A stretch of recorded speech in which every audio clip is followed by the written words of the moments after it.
জয় গুরু। আজ আমি আপনাদের শোনাব দীক্ষা রহস্য বিবরণ। লিখছেন শ্রী প্রফুল্লচন্দ্র ভঞ্জদেব। আমি গুরু অন্বেষণে বহু স্থান ভ্রমণ করিতে লাগিলাম। এই সময়ে নর্মদা তটে সাইখেড়া নামক গ্রামে একজন অদ্ভুত শক্তিশালী অঘরী সাধকের সঙ্গলাভের সৌভাগ্য ঘটিয়াছিল। মহাপুরুষের নাম কেশবানন্দ।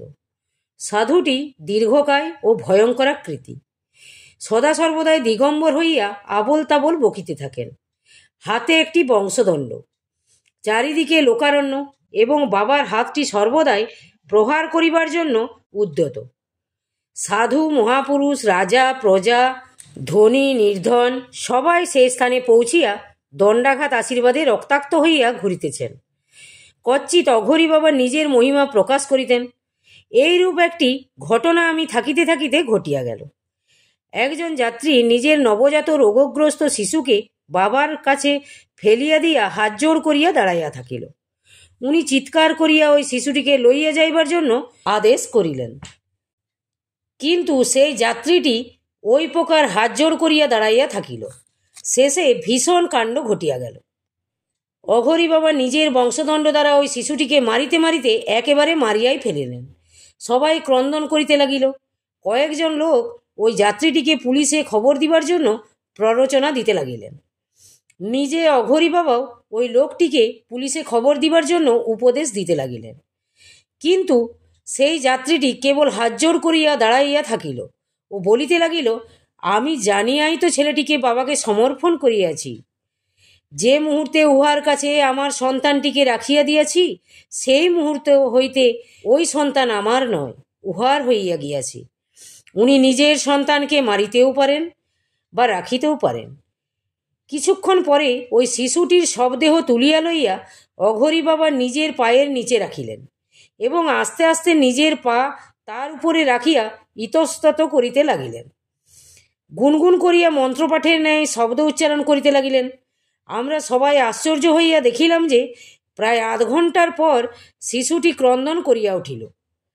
উনি আবার উহাকে তুলিয়া লইয়া নিজের ধুনির ভস্য উহার আঘাতগুলিতে লাগাইয়া দিলেন ও ইশারা করিয়া শিশুটিকে লইয়া যাইতে আদেশ করিলেন। পরদিন আমরা শুনিলাম যে শিশুটি সম্পূর্ণ আরোগ্য লাভ করিয়াছে। সন্ধ্যার সময় একটু নির্জন হইলে বাবার সঙ্গে দু চারটি কথা বলিবার অবসর হইত। তন্ত্র ও যোগের অনেক বিষয় ইঙ্গিতে উনি প্রকাশ করিতেন। একদিন মার খাইয়া সন্ধ্যার সময়ে বাবার কুকুরদের সঙ্গে তাহার কাছে বসিয়া আছি। উনি আমার দিকে সরিয়া আসিয়া বলিলেন, গুরুপ্রাপ্তি এখানে হবে না, তুমি কলিকাতায় ফিরিয়া যাও, আর বেশি দেরি নাই, উতলা হইও না। পরদিন আমি কলিকাতায় ফিরিলাম। এই ঘটনার 3 মাস পর আমার স্ত্রীর প্রসব বেদনা আরম্ভ হইল। 3 দিন যন্ত্রণা অবিচ্ছিন্ন থাকিল। প্রসবের কোনো চিহ্ন নাই। ডাক্তাররা অস্ত্রপ্রয়োগে সন্তান প্রসব করাইবার মত প্রকাশ করিলেন। এই সময়ে আমি উদ্বিগ্ন হইয়া নিজের পূজার ঘরে বসিয়া রহিয়াছি। চারিদিকে 10 মহাবিদ্যার ছবি ঝুলিতেছে। হঠাৎ দেখিলাম ছিন্নমস্তার চিত্রটি যেন জীবন্ত হইয়া উঠিয়াছে। দেখিতে দেখিতে পটটি জোরে হেলিতে দুলিতে লাগিল। চারিদিকে তাকাইয়া দেখিলাম হাওয়ার কোনো চিহ্ন নাই। অন্য ছবিগুলি নিস্তব্ধ রহিয়াছে। আস্তে আস্তে কানে আওয়াজ শুনিতে পাইলাম, নমস্তে ছিন্নমস্তে, নমস্তে ছিন্নমস্তে, নমস্তে ছিন্নমস্তে। সেই দিন সন্ধ্যায় ময়ূরভঞ্জ হইতে আমার বংশের অট্টজ্যোতিষ আমার বাড়িতে পৌঁছিলেন। বাবা আমার পত্নীর কুণ্ডলিটি উহাকে দেখাইবার জন্য আদেশ করিলেন। প্রায় ঘণ্টাখানেক বিবিধ বিচার করিয়া উনি বলিলেন, মহারানী মাতার ওপর রাহু গ্রহের প্রকোপ অতীব উগ্র হইয়াছে। এরূপ অবস্থায় অস্ত্রচিকিৎসা একেবারেই নিষিদ্ধ। রাহুর বিশেষ শান্তি করা উচিত। ছিন্নমস্তা তথা রাহু, কেতু ধূর্মাবতী তথা। পট্টজ্যোতিষের এই বচন শুনিয়া আমার নিজের পূজাগৃহের অনুভূতি স্মরণ করিয়া আমি আশ্চর্যান্বিত হইলাম। মায়ের সন্ধ্যা আরতি করিয়া বসিয়া আছি। এমন সময় হঠাৎ আমার হাতটি যন্ত্রচালিতের ন্যায় স্তব কবজের পুস্তকটির ওপর পড়িল। পুস্তকটি উঠাইয়া খুলিলাম। খুলিয়াই ছিন্নমস্তার কবজ দেখিতে পাইলাম। সেইখানে বসিয়াই রক্তচন্দন দ্বারা কবজটি ভূর্জপত্রে লিখিয়া রক্তবস্ত্র বেষ্টন করিয়া আমার স্ত্রীর বাম হস্তে বাঁধিয়া দিলাম।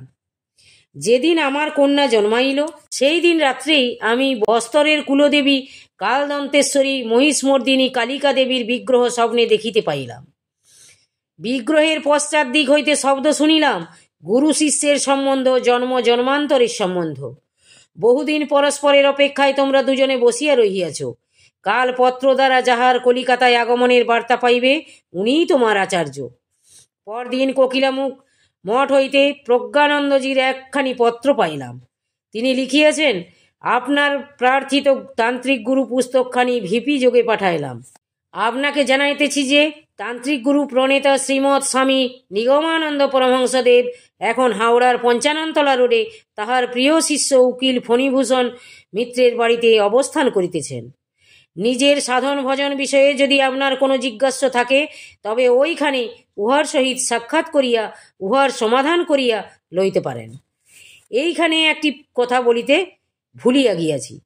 আমি আমার বিবাহের পূর্বেই শ্রী শ্রী ঠাকুর লিখিত তান্ত্রিক গুরু আমার পিতৃদেবের গ্রন্থাগারে দেখিয়াছিলাম এবং উক্ত গ্রন্থ সর্বদা নিজের কাছে রাখা প্রয়োজন বোধে উহার একখণ্ড ভিপি ডাকযোগে পাইবার জন্য তথা গ্রন্থ প্রণেতা শ্রী শ্রী ঠাকুরের বর্তমান ঠিকানা জানিবার জন্য কোকিলামুখ মঠে পত্র দিয়াছিলাম। আশ্চর্যের বিষয়, দীর্ঘ 1.5 বৎসর পর উক্ত পত্রের উত্তর পাইলাম। পত্র পাইয়া আনন্দে প্রাণ নাচিয়া উঠিল। সেই দিনই সন্ধ্যায় আমি বস্তরের রাজগুরুর ভাতুষপুত্র পণ্ডিত রূপনাথ শর্মাকে সঙ্গে লইয়া হাওড়ায় ফণীবাবুর বাসায় গিয়া উপস্থিত হইলাম। সেখানে পৌঁছিয়া হতাশ হইয়া শুনিলাম যে ঠাকুর নিগমানন্দ ডায়মন্ড হারবারে এক শিষ্যের বাড়ি গিয়াছেন। ফিরিতে রাত্রি হইবে। প্রায় 2-3 ঘণ্টা ফণীবাবুর অফিসে হাওড়া দুর্দান্ত মশক সেনার আক্রমণ সহ্য করিয়া বসিয়া রহিলাম। ফণীবাবুর কথা শুনিয়া নিগমানন্দ ঠাকুরকে যেন এক বৈষ্ণব সাধুর ন্যায় মনে হইতে লাগিল। অন্তরে একটু ক্ষুণ্ণ হইলাম ও ভাবিলাম যে এখানে আর অপেক্ষা করিয়া বিশেষ কোনো লাভ নাই। এই ভাবিয়া উঠিয়া বাহির হইয়াছি। দেখিতে পাইলাম ঠাকুর গাড়ি হইতে নামিতেছেন। তাহার জ্যোতির্ময় মূর্তি দেখিয়া প্রাণ গলিয়া গেল। মনে হইতে লাগিল যেন কত জন্ম জন্মান্তরে তপস্যার ফলে আজ এই পরিচিত বন্ধুর সাক্ষাৎ লাভ করিলাম। মোটরের কাছে যাইয়া উহার পাদপদ্মে লুটাইয়া পড়িলাম। আশীর্বাদ করিয়া উনি হাসিতে হাসিতে বলিলেন, এতদিনের পর এলি, তোর জন্যে যে আমি অপেক্ষা করে বসে আছি। আমি উপরে গিয়ে কাপড় ছেড়ে ভাং খেয়েই তোমাকে ডাকব। এই বলিয়া উনি উপরে উঠিয়া গেলেন। আমি আনন্দমগ্ন হৃদয়ে অপেক্ষা করিয়া বসিয়া রহিলাম। রূপনাথ পণ্ডিত আমার কানে কানে বলিতে লাগিলেন, আহা, কি তেজস্বী রূপ! স্বামীজিকে দর্শন করিয়া মনে হইতে লাগিল যেন সেই সত্যযুগের ব্যাস বশিষ্ঠ পরাশরের কাছে চলিয়া গিয়াছি। আমি তাই তো বলিয়া মৌন অবলম্বন করিয়া বসিয়া রহিলাম। আনন্দানুভবে বাক্য ব্যয় করিতেও ভালো লাগে না। 8 ঘণ্টার পর উপরে যাইবার জন্য সন্দেশ পাইলাম। উপরে যাইয়া গড়গড়া হাতে সেই চির পরিচিত সৌম্য গম্ভীর মূর্তির দর্শন করিলাম। পায়ের কাছে বসিয়া যন্ত্রচালিতের ন্যায় উহার শ্রীপাদপদ্মে হস্তার্পণ করিলাম। উনি বলিলেন, কি চাও? আমি বাল্যকাল হইতে নিজের আত্মার তৃষ্ণার বিষয় ও মন প্রাপ্তির অনুভূতিগুলি ব্যক্ত করিলাম। সমস্ত শুনিয়া উনি হাসিয়া বলিতে লাগিলেন, তুই ভাগ্যবান রে, তারামন্ত্র পেয়েছিস। সে যে আমার নিজের ইষ্টমন্ত্র। বামাক্ষেপার কাছে আমার এই মন্ত্রের সাধন ও সিদ্ধির ব্যাপার মায়ের কৃপা নামক পুস্তকে ব্যক্ত করেছি। সেখানে নিজের ব্যাপার বলে আমার নিজের নামটি উল্লেখ করি নাই। তোর সঙ্গে আমার পূর্বজন্মের সম্বন্ধ রয়েছে বাবা। আমি ভাবছিলাম হয়তো এই জন্মেও দেখা হবে না, কিন্তু আমাকে ধরেই ফেললি। তোর কার্য আমার শেষ কার্য। আমি বলিলাম, আমায় দীক্ষা দিন, তন্ত্রমার্গে আমাকে উন্নত করুন।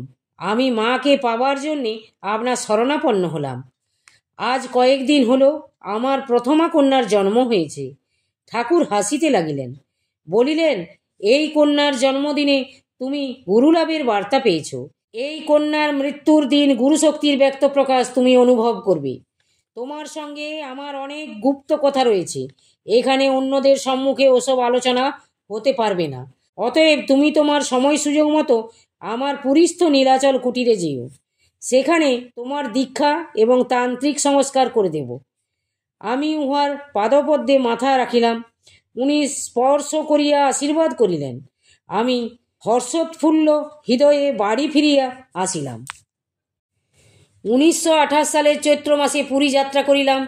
সেইখানে নীলাচল কুটিরে শুক্লা অষ্টমী তিথিতে আমার দীক্ষা ও তান্ত্রিক সংস্কার হইয়া গেল। ঠাকুরের সহিত প্রায় 10 দিন পর্যন্ত অন্তরঙ্গ কথোপকথন এবং তন্ত্রোক্ত উপাসনার রহস্যময় সাধন বিষয়ে অনেক সূক্ষ্মাতিসূক্ষ্ম ও গভীর আলোচনা হইয়া গেল। সেসব উপদেশ আগ্নেয় অক্ষরে অন্তরের অন্তঃস্থলে বজ্ররেখায় অঙ্কিত রহিয়াছে। অব্যক্ত শক্তির উপাসনায় উহা আমার অব্যক্ত নিগম। আমার সাধন ও উপাসনার নিয়ম পদ্ধতি বাবা নিজের কাছে বসাইয়া বলিতে লাগিলেন ও আমি লিখিতে লাগিলাম। শুনিলাম যে এই বিধি উনি নিজের তান্ত্রিক গুরু বামদেবের নিকট হইতে প্রাপ্ত হইয়াছিলেন। সিদ্ধ মহাপুরুষের সিদ্ধ মন্ত্রের বিষয়ে বিশেষ কোনো উচ্চবাচ্য বা পরিপাটির অবসর থাকে না। যেদিন ঠাকুরের নিকট হইতে দক্ষিণা প্রদানান্তর রওনা হইলাম, সেই রাত্রে নিজের ইষ্টদেবীর অতীব প্রসন্না মূর্তি স্বপ্নে দেখিতে পাইয়াছিলাম।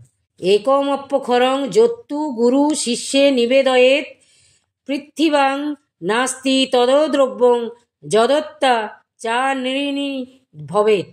জ্ঞান সংকলিনী তন্ত্র। গুরু শিষ্যকে একটিমাত্র অক্ষর দান করিয়া যে মহান উপকার করিয়া থাকেন, সেই উপকারের প্রতিদান স্বরূপ সমস্ত পৃথিবীতে যে যে মূল্যবান বস্তু আছে তাহা দান করিয়া শিষ্য এই মহাঋণ হইতে মুক্ত হইতে পারে না। দিব্য জ্ঞানং যত দদ্দাং কর্যাত পাপক্ষয়ং তত তস্মাদ্দি খেতি সা প্রোক্তা সর্বতন্ত্রস্য সম্মতা। বিশ্ব সারতন্ত্র। যাহা দিব্য জ্ঞান প্রদান করে এবং পাপ ক্ষয় করে তাহাকে দীক্ষা বলা হয়। এই মত সর্বতন্ত্র মানিত। এই শিব বাক্যের সত্যতা আমি প্রাণে প্রাণে উপলব্ধি করিয়াছি। এই ঘটনার পর পরবর্তী দুর্গাপূজার সময় ঠাকুর বস্তর রাজ্যে আমাদের রাজবাড়িতে শুভাগমন করিয়া আমার ধর্মপত্নীর দীক্ষা ও তান্ত্রিক সংস্কারের ব্যবস্থা করিয়াছিলেন।